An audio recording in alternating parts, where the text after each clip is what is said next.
Hello besties, welcome back to my YouTube channel. Today we're doing the best video of the month and we are spinning for my March TBR. Now before you guys say anything, I know that this is coming at you a bit earlier than normal, but the reason being is I'm actually going on a trip at the end of February and into early March, and so I thought it would be better to know my March TBR earlier rather than like a week or two into March, and so that's why this video is coming at you a little bit earlier than my usual. And I think that's it for this introduction. So let's get right into the TBR wheel spinning for my March TBR. As always, I have my physical TBR here with me, and then anything that you guys see in the wheel that I do not own or that isn't on my physical TBR, it's either available to me to check out from the library, I can listen to it on Spotify, or read it on Kindle Unlimited. So you guys should now be able to see my screen, and we have some actually incredible options for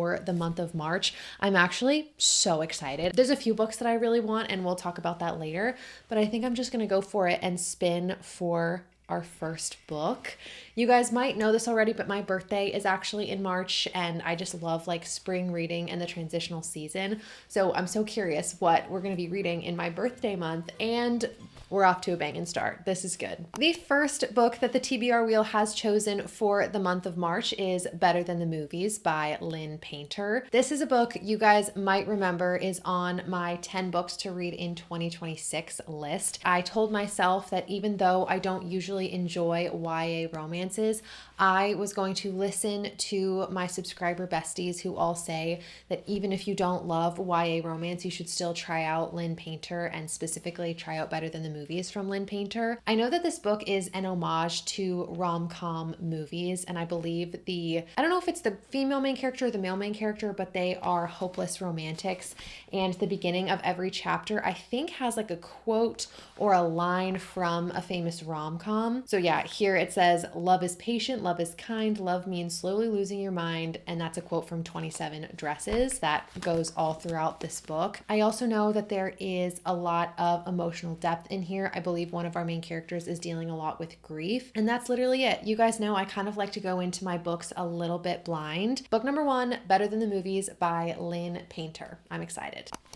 We're now spinning for book number 2, and I feel like spring is the perfect time to read like books that have a mix of like lightness and happiness in them.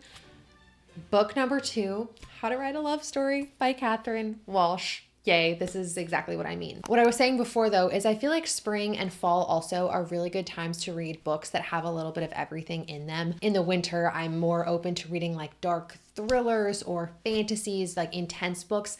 And in the summer, I want to read really light, happy rom-coms and stuff like that. But there are so many books that kind of occupy this middle ground, and that's what I like to fill my fall and my spring with. But Catherine Walsh wrote 2 of my all-time favorite Christmas romances, and I love them so much, but I've never read a book from her that's not a Christmas book. And so when I found out that she was coming out with a romance book in March of 2026, I was so all over it, and I am so excited to read this book. This book follows our female main character whose father was a very famous writer of a fantasy series, but he unfortunately passed away, and she's been left with the outline for the final book in the series, and it's her responsibility to basically finish out his like epic fantasy series. And the male main character is an editor, and he like flies in to help our FMC get the book done. And so I know that there's like grief in this book, which is a more heavy and intense topic, but there's also romance and like, I don't know, I just love Catherine Walsh. She's such a good romance and like banter writer.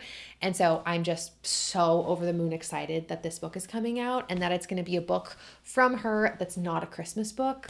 I'm really pumped, you guys. Also, guys, speaking of things that I think should be on your radar in the upcoming month, in February, I discovered audio dramas, which are basically like audiobooks, but even better because they're fully casted. Every single character basically in the story has a different actor. There's music, there's sound effects, like it's a whole audio experience. And I ended up listening to one called In Media Res that was so good and so entertaining. And so I want to actually thank the Good Story Guild for working with me on this part of the video. Now, before I say anything else, I am not being paid to give you guys a positive review. I genuinely enjoyed my experience listening to this audio drama so much. And in this story, we basically are following our main character, Alex, and his best friend, who is like a brother to him. And Alex is going from being just an ordinary guy to being cast in one of the biggest roles in Hollywood. And the whole story is a satirical Hollywood audio drama. So it's a satire. It's funny. These characters are so extreme in like their opinions and the way that they act. It's hilarious. It's entertaining. And this audio drama was also nominated for Best Performance in Audio Fiction at the Ambies. And the Ambies are basically like the Oscars or the Grammys of audiobooks. It's 3.5 hours from start to finish. You guys can listen to it on Spotify, on Apple, wherever you get your podcasts. So entertaining, so easy to fly through. And if you guys have not tried audio dramas yet, I really deeply believe that you should, because I had so much fun listening to this story. So I'm going to link everything down below. Maybe you're looking for something fun and exciting to listen to in March. It's all linked down below. So thank you again to the Good Story Guild for working with me on this portion of the video. Let's get back to spinning for my March TBR. We are now spinning for book number 3. We've got 2 romances on the TBR so far. Oh my gosh, I did it again. I always forget to take book. Oh, this is so embarrassing. This is like the 3rd month in a row. I always forget to hide the choices that I've already gotten. Take 2. We're doing it again. We're spinning again. I literally can't believe I did it again. That's so embarrassing. Okay, are we gonna get fantasy? We did get some fantasy. Book number 3 is The Two Towers by J.R.R. Tolkien. And guys, I've been in the middle of the Lord of the Rings series for years at this point. I think I started this series 2-3 years ago when I was living in LA still, and I'm so sorry. But I'm trying to get through as many series as I possibly can last year and continuing into this year. And so I actually started this book already. I am about halfway through it. I listened to the first half of the audiobook on a recent road trip that I did. And this book is literally like over 20 hours long. And so got through 10 hours of it already, which is great. But that was weeks ago. And ever since I got home, I'm like, oh my gosh, I'm not in the car anymore.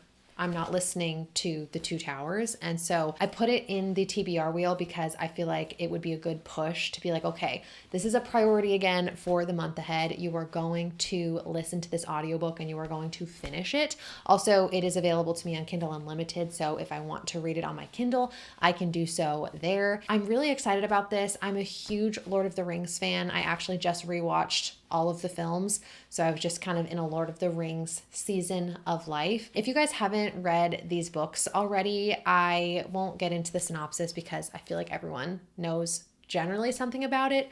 Frodo, our main Hobbit character, has to go destroy this like very powerful ring. And it's really like the epitome of the hero's journey. They're not that hard to understand. I feel like if you're afraid of classics or intense fantasy like this, these are actually really good books to start with. And on top of that, if you've seen the films, it makes the books even easier to understand. And so I definitely need to pick this book back up again in March. This feels like a good book to read around my birthday. I'm really excited about this. I'm hiding the choice this time, guys. It's not coming back. Spinning for book number 4. I'm going to say this right now. The one book that I really desperately want to read in March is Project Hail Mary. Oh, we're so close, because the movie's coming out. So we didn't spin for that right now. We got Broken Country by Claire Leslie Hall, which is also great. I'm very happy about that. But yeah, your girl likes to be educated before books come to theaters. And so quite honestly, probably no matter what, I will be reading Project Hail Mary in the month of March, likely on audio, because a bunch of you guys commented that on my audiobook video that I did recently, where I talked about the best audiobooks of all time. So I might listen to that one in March. But anyway, I am going on a tangent. The TBR wheel actually chose Broken Country by Claire Leslie Hall. This is another book that I put on my 10 books to read in 2025. I'm really excited about this book. I picked it up very recently in a little book shopping trip that I did. And same thing as when I talked about it last time. I don't particularly know a ton about this book. I will say I love a genre bend. So if you're telling me that a book has a little bit of fiction, a little bit of romance, a little bit of mystery in it, I want to read it. And my understanding is that's exactly what this is. So I'm very intrigued and very curious. At the bottom here, it says it's a sweeping love story with the pace and twists of a thriller. Broken Country is a novel of shimmering passion, impossible choices, and explosive consequences that toggles between the past and present to explore the far-reaching legacy of first love. Tell me that doesn't sound so good and like everything that I enjoy. I've also heard that this is a page turner, and I can't lie, guys, that's been the kind of book that I have been wanting lately. I don't care if it's a mystery, thriller, fiction, romance, sci-fi. I literally don't care. I will pick up any genre right now, but what I am itching for is books where I'm on the edge of my seat and can't wait to know what's going to happen next. I swear all 3 of my most recent reads have been like that, like absolute page turners. And I feel like this is that. So I'm excited. Also, this cover is giving like transitional season to me. It's giving spring, and I like that. 2 books left to go. I'm feeling good now. We have some diversity in our picks for the month. Oh my goodness, this would be really good too.